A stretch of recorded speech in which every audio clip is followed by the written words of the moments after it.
One of the main issues with black folk, and like I say, I am black folk, is that we so fucking kumbaya. Like, we want to be inclusive of we want to bring everybody in. When other cultures of people are about their people first. We don't really do that in our culture. We always bring somebody to the picnic, to the barbecue. Yeah. We always letting somebody in when other people don't let nobody in. They take care of them first, they build in their communities, and they keep it moving. But we'll bring anybody in, right? And that's a good thing from a human aspect, but not in this paradigm we living in, right? You can do that once you build and once you establish yourself, but we have not established ourselves in that way yet. It's crazy that we think it's taboo to sit around the table and for me, as a black man, to say, I would prefer my daughter to marry a black man, right? People will look at me like I'm crazy, but those other people do that all the time, right? That's just commonplace. You know why they think that when you say that? Is because they already judged a black people as less than other people. So when you say it, they're still like, because it's like, say for instance, one of their, let's say it was a Mexican, and somebody was like, I don't mind if my daughter marries a black guy. They gonna be like, what? So like, whenever somebody says that, even about their own race, everybody still be like, what?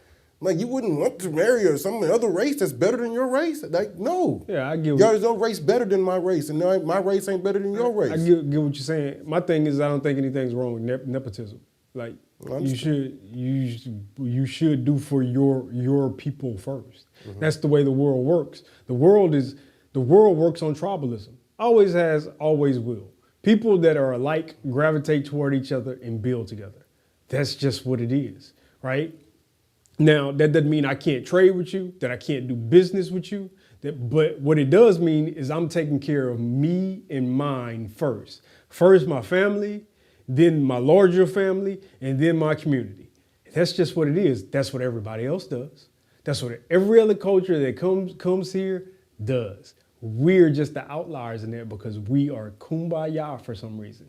And I go back to that. That is not a bad thing, right? But within this paradigm, it just does not work. It just doesn't work.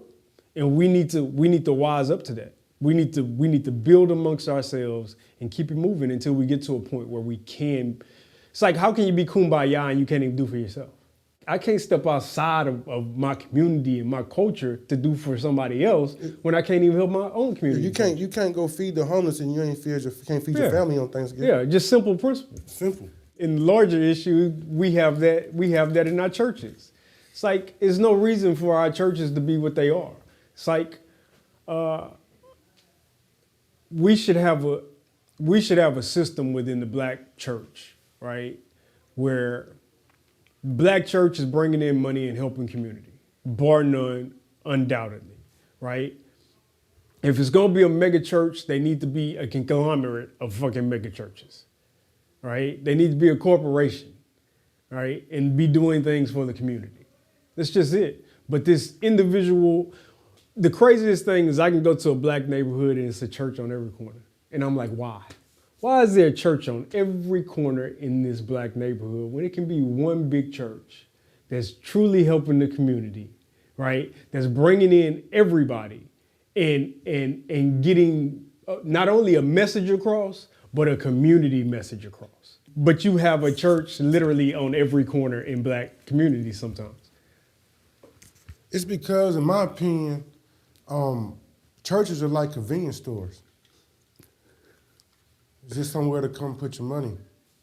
So it's just a way that the black man can make enough money to give the white man even more tax money. So you pick the church, if they're like convenience stores, you pick the church with the best price on the beer. The one that you like the most. Got you. All right. So who got the cheapest cigarillos? Right.